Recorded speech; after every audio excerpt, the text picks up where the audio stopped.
This here is a tetrahedron.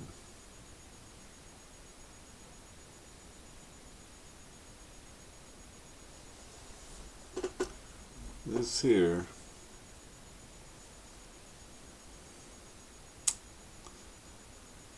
is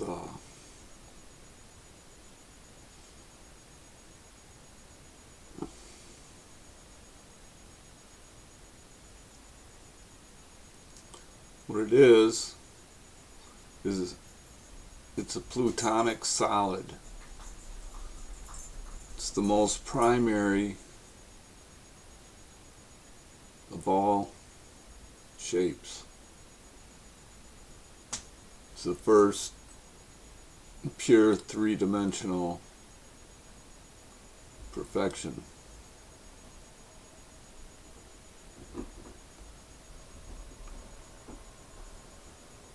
And it has 4 faces, 4 corners,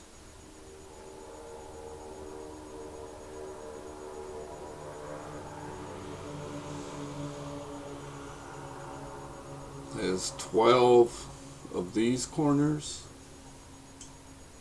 3 on each point. These point in 4 directions. If you go from the center outward, those are the 4 directions, not north, south, east, and west.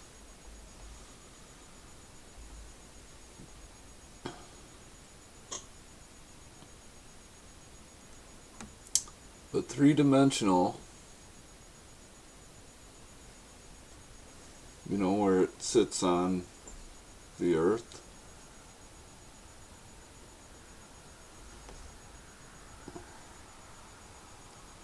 It's the tabernacle. It's the teepee. It's what we live in. It was the original shelter. 2 sticks didn't work that well. When we hooked 3 together, we had something going on.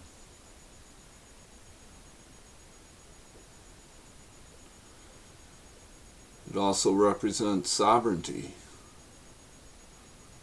In the 4th dimension, that makes us human. Makes us different. This awareness of ourselves and our ability to innovate with the surroundings, that our habitat and existence itself.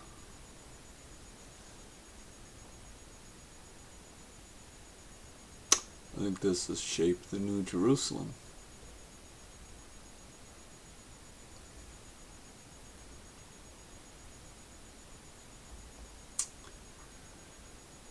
I think you can just about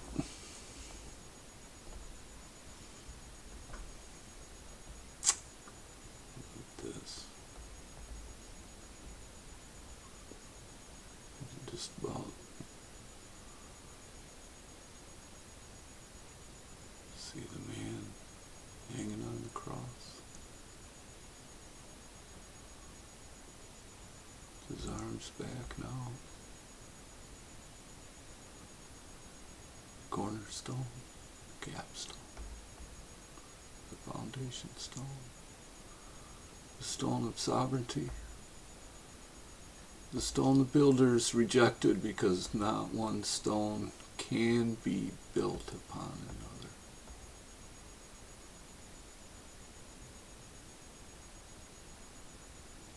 You can't build stone cold temples with this stuff. And the pyramid and all that. It's just a perversion of the truth. It's a fallacy. It's a faulty belief. There's truth in it.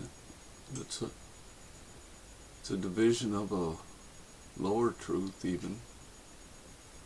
It's actually this simple.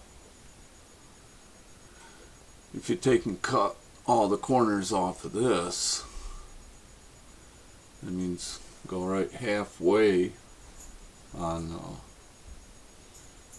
all four of these corners, you will get an octahedron. And the octahedron is what the pyramid really is, only the pyramid's only a half an octahedron and it's sticking out of the ground, and the other hidden half is underneath. And the sacred geometry they use, they keep the secret, which in a lot of ways that secret is the secret of the woman.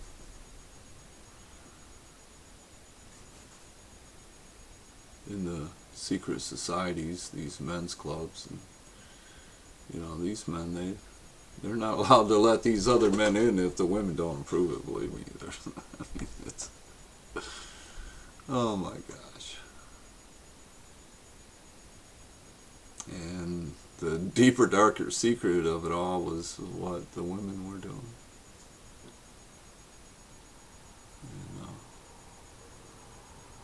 And literally robbing our women out of our families and everything, trying to get them into this servitude.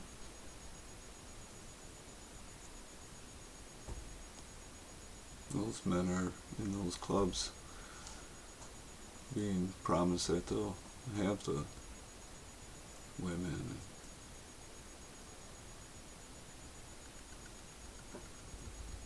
wealth and stuff. Anyway, this here tetrahedron is so many things. It's right here, it's as above, so below. Okay. It's just 90 degrees and 180 different. And with the tetrahedron standing on the earth in our two dimensions of our lives, the water, the blood, and the spirit,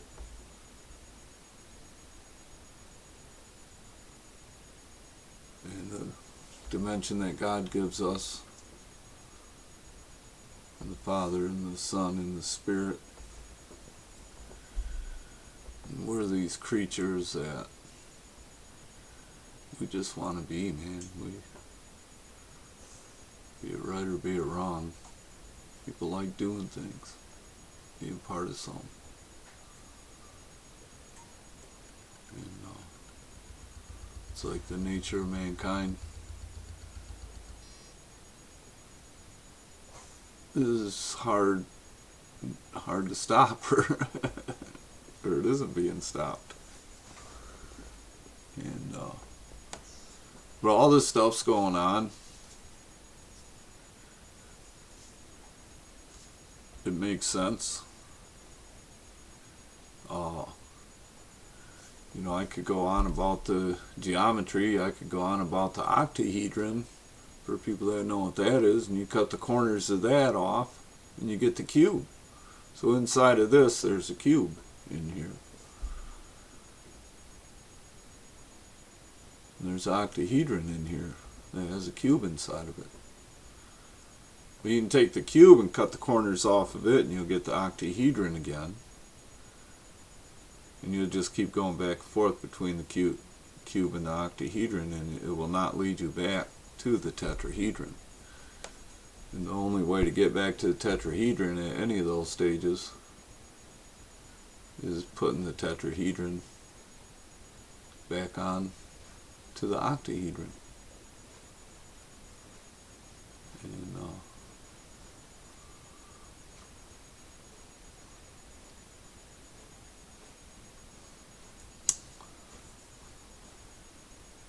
I was really shocked when I discovered the tetrahedron, because I thought, why didn't they teach us this stuff in school? Show us this. This is the fundamental. This is the basic. This is the foundation. There is a foundation in here, and it's kept out of the secret societies, but it's right in front of them too. There's a painting of George Washington laying a foundation stone, and he's got a tripod sitting just like a tetrahedron above that foundation stone or cornerstone, just like a cube. But this tetrahedron lifts it up, moves it, puts it in place. You know, what's that but the sovereign man? It's that man that's free and doing what he wants to do, and doing it because he wants to. Not under laws of slavery and death, which is what the authoritarian, the pyramid culture really did, was to make an order out of something that should have been left natural, but they said, oh, that's chaos. See, they demonize the natural because they can't figure it out, because even like the Fibonacci sequence, the golden mean or curve, or fractals even. It's like we always end up looking at that stuff two-dimensionally.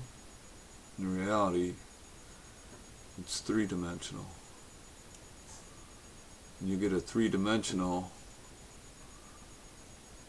Fibonacci or that curve, it kind of makes a G. And G happens to be in the Masonic thing. They don't even know what it means. If they did at one time, maybe. They had the truth. It's all just perverted. Everything got perverted. And the foundation was missing. And so it became about power and might, left out the spirit of the Word of God, what God ordered, what God commanded.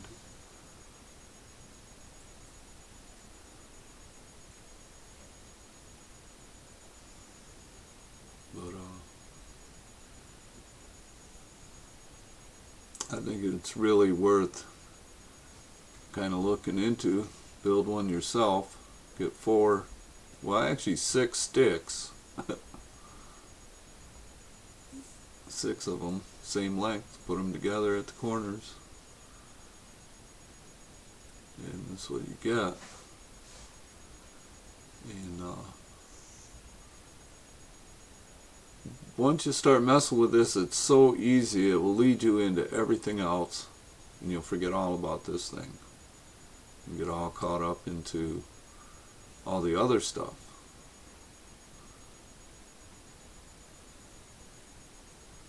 And they took this and cut the corners off of it and got to the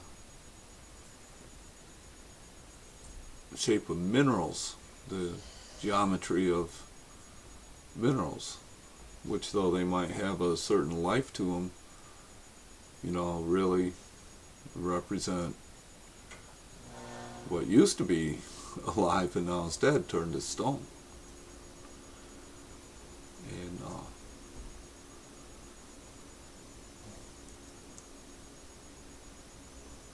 And they used that geometry. See, I'm saying, okay, if you go and make a loop here to here, and then you go halfway to there, Okay, and then you go halfway to there, and there, and there, and there, and you keep going around the corners in that sequence. You don't just get a spiral G, two-dimensional. You get this other screwy looking curvy thing that actually turns all the way around and points in all four directions and comes back to point in the same direction it came from. And there's a lot more to say about that. But this here,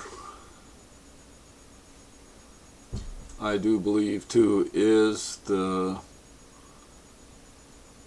shape of the fabric to the vacuum, so to speak, what's holding matter together. Oh, that's kind of a weird thing to say, but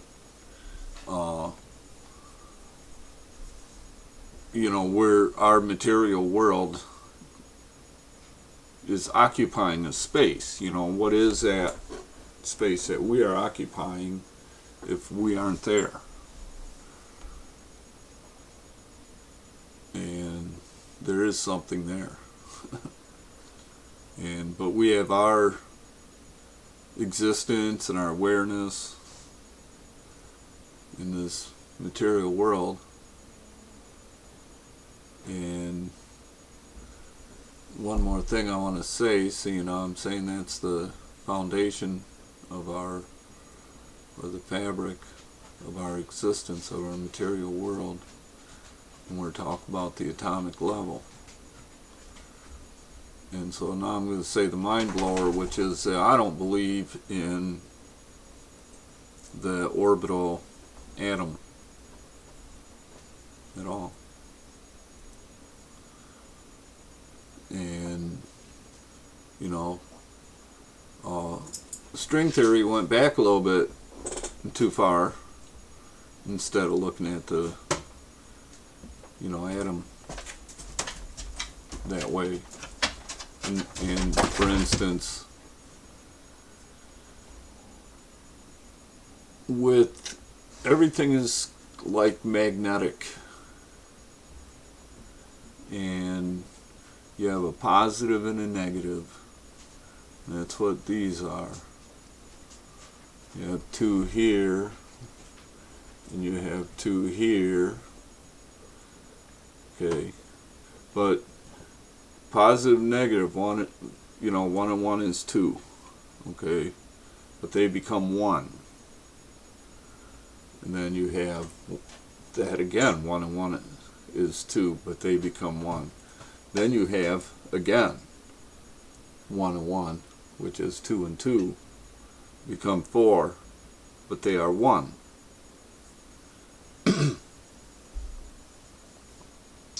And then the sequence goes on to greater multiples and everything.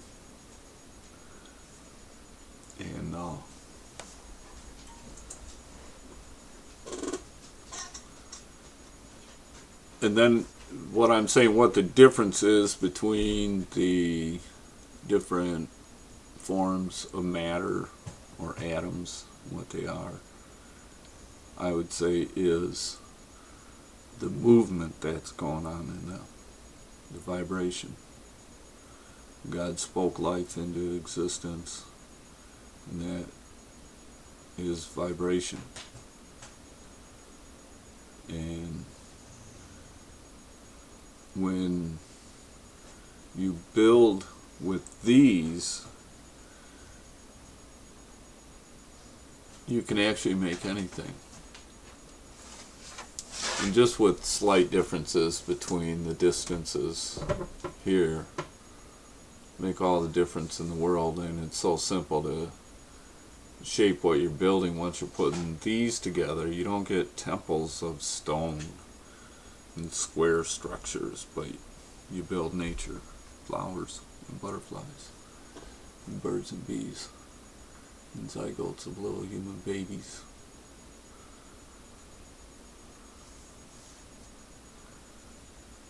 And this is the geometry of life, is what I'm trying to say. And it's rejected. And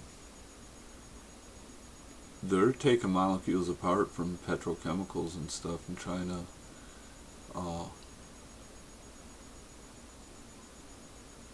copy natural molecules.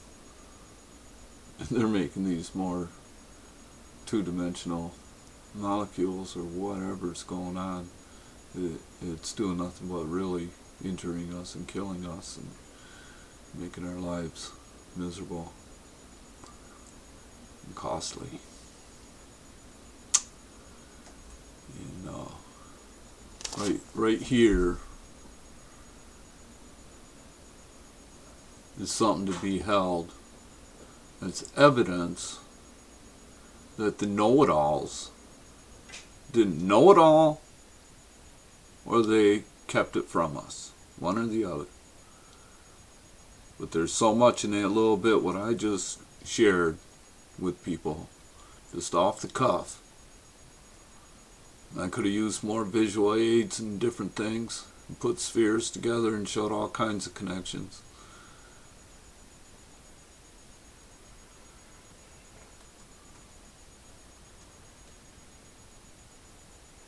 My son says, when you're lost, turn to the cross. You know, and I looked at it and I was like, that sovereign man, you know, they did hang him there. He hung right out there in front of the world. Just like that.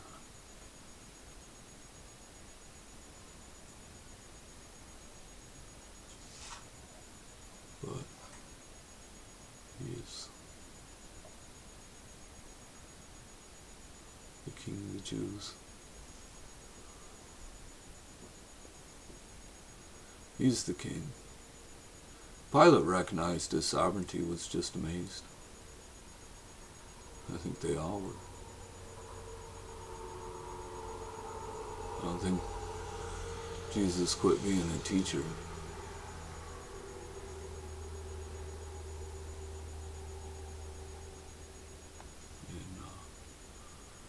But he definitely was talk about that liberty and freedom and the simplicity of what it required.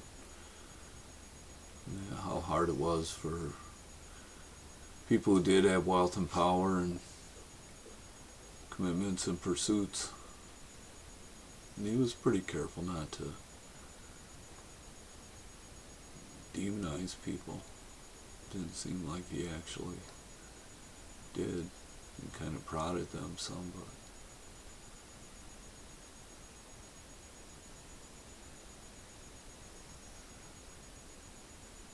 but I thought this would be interesting, and my son Dan made one. What do we call it? The spectrahedron, which he's got all the 12 colors of the spectrum, and they're balanced according to the faces, and they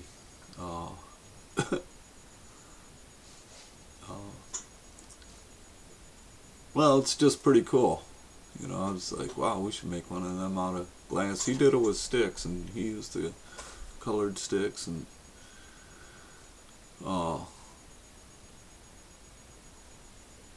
spectrums, that's a whole nother part of it all. And I can say that I believe that the atoms and what stuff's made of, these are vibrating strings. And I'll tell you, one time I was messing around with my car stereo, and I had a amp hooked to it and turned on, and it wasn't coming on, you know, and I walked to the back where the speakers were, and right as I'm walking up to the speakers, the thing popped on, and the blast of the sound waves, I know it was the sound waves, I could feel them hitting me. Not like air would, but more like even a hand. I was like, whoa, you know, it wasn't electricity, but it was solid, it had a solidness, and it was sound. And it was cranked up pretty loud, you know, but it slapped me. Sound waves. And it was way much higher than what I would want it to stand that close to. But, so yeah, interesting lesson. Nobody could have expected that one, I don't think. I love y'all. I'm out on a limb. I'm gonna have to deliver. Peace.